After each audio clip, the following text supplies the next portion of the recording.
Pesawat tak berawak atau drone menjadi salah satu alternatif paling mudah bagi tentara Rusia dalam menghancurkan lawannya. Di wilayah Artemovsky, Angkatan Bersenjata Rusia dengan drone Lancet 3 yang dioperasikannya lagi-lagi berhasil menjalankan misinya.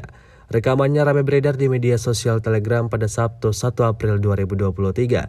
Tampak dalam rekaman Grad MLRS Ukraina yang sedang beroperasi seketika meledak dan hangus terbakar saat dihantam drone Lancet 3 Rusia. Serangan akurat dan tepat mengenai sasaran ini merupakan mimpi buruk bagi Angkatan Bersenjata Ukraina. Kerugian terus mengikuti perjalanan militer Ukraina hingga hari ke-401 invasi berlangsung.